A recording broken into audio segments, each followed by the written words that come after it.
Hey everybody, Arnaldo here, broadcasting from Fidelios Frequency. Welcome to my channel.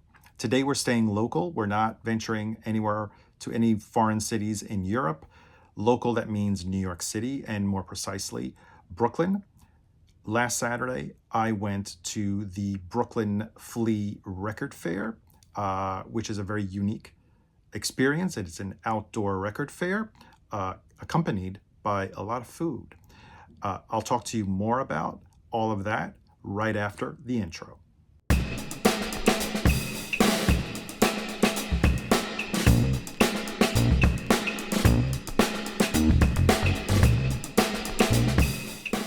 Last Saturday, I went to Brooklyn, more precisely Williamsburg. Took me a few trains to get there from Queens, and I visited the Brooklyn Flea Record Fair, located at Smorgasburg, which is a very unique street food festival, let's call it. It is throughout actually the entire United States. They have a few locations in New York City, I believe in World Trade Center at the Oculus, in Chelsea, in Williamsburg, in Brooklyn, but also in Los Angeles, and I believe in Miami. They call it the Woodstock of food. There are tons of vendors, local vendors for different types of food, not only from the United States, but also international food offerings. And in addition to all of this food, there was also a record fair, the Brooklyn Flea Record Fair, and I will show you some footage of the grounds, which are absolutely beautiful, beautiful view of Manhattan. And I'll give you a sampling, unfortunately, a visual sampling of the food that was offered there.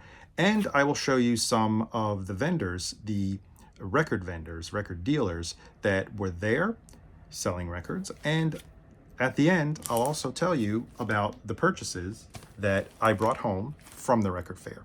So let's cut to the footage of the grounds, of the food, of the vendors and the records, and then I'll regroup and I'll show you what I got.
in the week leading up to the event, I was monitoring the social media Instagram profile of Brooklyn Flea just to get an idea of which vendors would be participating at the event. And they were posting various pictures of not only the vendors, but also some of the records that they were bringing to the event. One caught my eye. He didn't have a social media profile nor a physical store. The name is Graham Sounds, or at least that's what his business profile goes by. And he only participates in local record fairs, local record shows.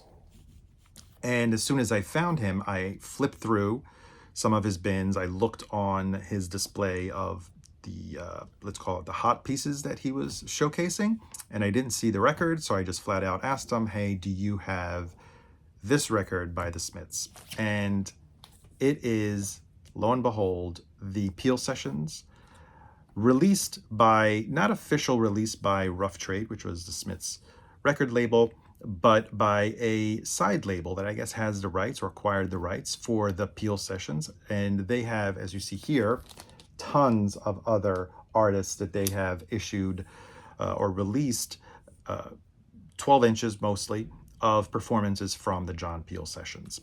And the name of the label is Strange Fruit. And the reason why, well, apart from the fact that I'm a completist when it comes to the Smiths discography and I didn't have this, is because there are 4 songs on this EP. 3 of them are also included in Hatful of Hollow, except for one, which is called Miserable Lie. And if I'm not mistaken, this is the only release where you could find that version of Miserable Lie. I believe there's also a CD single or a CD in the same format, and it's also included there. I never was able to find that either, so I was really happy. And I listened to this record, and I am so glad that I did get this, because Hatful of Hollow, which contains 3 of the songs on here, is a pretty long album. And on this 12-inch, which runs at 45 RPM, these songs sound so much better on here. And then there's the added plus that it has Miserable Lie, which I had never heard the version from the John Peel session. And I think it's probably better than the version that's on the Smiths debut album. But I've talked about the versions from the John Peel sessions of songs that are on the first album. I always think they're superior, and it has What Difference Does It Make, Reel Around the Fountain, and Handsome Devil. So this was a really nice score for me. I'm glad I have this. And at the same vendor, I also picked up something that is still in print. It's not hard to find. I could easily order it from an online retailer or directly from Craft Recordings. Totally different genre. And the reason why I picked it up is because it is half the price of what it retails for, even with the very generous coupons that every now and then Craft gives you. I got the Thelonious Monk Brilliant Corners. This is part of Craft's one-step series, the small batch. Very limited runs from analog tape, and they actually skip a step in the process. Maybe I've mentioned it before, in the one-step process. So it's supposed to sound superior to any other any other issue of this album. And I haven't listened to it yet because I just got it a few days ago. And I was glad to get it, to find it. As you can see here, only 40 bucks, which normally I think it goes for like 100. So very nice case with a cloth bound slip case. And inside you have the album, which is very nicely reproduced, and with the tip-on hard, heavy cardstock jacket, and also an essay, fold-out essay. On the back, it tells you about the one-step small batch process, and an essay and pictures of the tape box. So that was what I got at Graham Sounds table.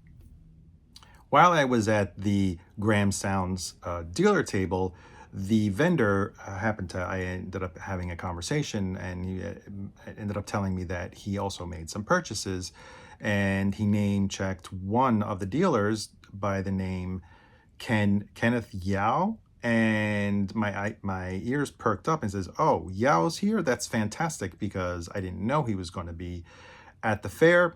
I have bought from him in the past at VinylCon. I've bought from him as well at WFMU, so I had to make a stop at Yao's table. And there I picked up 2 albums, both British pressings. The first one, which is something that I have come across quite often, always in US pressing, and I have a thing about some UK pressings that of some artists that I prefer to have. So when I saw it, I figured it was a very fair price. Couldn't hesitate to pick up Brian Eno's debut album called Here Come the Warm Jets. And in, let's call it VG Plus condition, both the cover as well as the vinyl. Unfortunately, it's not the very first pressing, which was on the Island label. It is a reissue from a few years after, I think 1977, on the Polydor label, but I cleaned it. It sounds fantastic, and I'm very pleased with that. Another British pressing that I picked up at Yao's table. I've always wanted to get this, always very intrigued by the cover. All of their covers feature really, really dramatic pictures, and this one is one of them. It's called Propaganda. Here it looks like they've been kidnapped as well as put in the back of a car. So I was really happy to find this. It's VG Plus condition as well. Nice shiny cover, very glossy, almost laminated as opposed to the US one. And I have to say, even the inside is a nice, thick, heavy cardstock inner sleeve. And this one is a first pressing, so I was really happy to find it with the Island early 70s logo. So that wraps up my purchases at Yao's table, both the Sparks and Brian Eno. And so I left the 2 heavy hitters for the end, or at least the 2 important purchases at the end of this video. The dealer that I bought them from, his name is, it's a store. They also have a physical location in Brooklyn, which I was unaware of, and I'll probably visit in the near future, called Boom Service. And these 2 were on my list, as opposed to maybe the other 2 of Sparks and the other purchases that I made, except for the Smiths, didn't really have on any want lists or wish list. These 2 were on my wish list. The first one, I recently purchased a reissue because I was never able to find the version that I wanted, which is the UK version, pretty much complete or in very good condition here in the US. So I settled for a reissue that came out only a few months ago from the Interscope Vinyl Collective. I'm talking about the debut album by Elastica. This is the version that is the limited numbered version that includes the booklet, which is the fan club, or call it the Elastica catalog. Yeah, the pages got a little yellow. They're a little different, cardstock than the reissue. So the pages here that are almost like fanzine newspaper, they tend to yellow a little bit faster than, as you see here, the cover, which is heavier cardstock. Different type of cardstock, but still you can notice the difference between the white and the yellow. But I guess that has to do with the age of the record. It came out almost 30 years ago. As well, it came with the heavy cardstock inner sleeve, all in very, very good condition. I'd say VG Plus condition, as well as the record. Really, really happy to find this there. And I happened to do just a mini shootout today, right before this video, because since I talked about it in another video about the version from the Interscope Vinyl Collective of this album, which has, it's on 2 discs. It has a whole disc of bonus and demos in addition to the original album. And I compared the 2 copies now at this point. This is the alternate cover. And I have to say, the reissue, I stand by what I said in the video, sounds very good. But the original, I think, has a slight edge. It sounds a little punchier. It is cut a little bit louder than the reissue, and I think there's a little bit more clarity, especially in the voice. I believe the placement of Justine's vocals as well as the backing vocals have a little bit more, maybe a 3D quality, or they're a little bit more present within the mix. And yeah, I was really happy that I found the original of this Elastica debut album. And now to the probably most important purchase, not only of this video, probably one of the most important purchases that I've made all year, possibly. And I've been looking for this record for quite a few years now. Probably now is not the best time to buy it. Probably, I think the prices are slightly inflated, but I've never come across seeing a physical copy in my hands. I tried to bid online on eBay on a copy, which slipped away from me at a much higher price than what I was willing to pay at the time. But lo and behold, Boom Services had a copy, and I was able to, buying 2 records, I got quite a bit of a discount, so I was happy with the end result. Building up to all this hype, Definitely Maybe by Oasis, I was able to find the UK first pressing. Yes, the one that has, everyone talks about it, the Demont is the mastering, either mastering or pressing plant. In the dead wax, I would say very good condition. I would say a VG condition, possibly VG plus, depending on how generous you are with the grading. Has a little bit of wear at the top and the bottom, and a little bit on the spine, but I guess at this price range, I have to be happy with it. Overall, the inside doesn't show much wear, nice and glossy. And no, I did not pay £10, which is what it cost at HMV back when it was released, I believe in 94? Is it 94 or 93? 94, I was right. So yeah, I'm very happy to have added Oasis Definitely Maybe to the collection. Did not have that on vinyl. Here they are with the labels, the original labels. So very happy about this purchase. Kind of like made my week for sure. So yeah, I gave it a spin. Sounds fantastic. Definitely happy with this purchase. So I hope you enjoyed this short trip, at least for me, from Queens to Brooklyn. I hope you enjoyed the grounds of the park, the sights, the food vendors, the record dealers, and let me know your thoughts about the purchases that I picked up. Share your experiences with those purchases if you have them, with those artists. I'd love to hear that. And leave a comment, and don't forget to like the video if you did like it, or a thumbs down if you didn't like it. Also, all this content is free for you.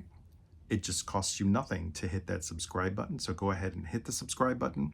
Share the video. There's also a little arrow where you can share it. And the notification bell helps me notify you whenever I drop a new video. So click on that one as well. That is all for today. Thank you so much once again for watching, and I hope to see you on the next one. Bye.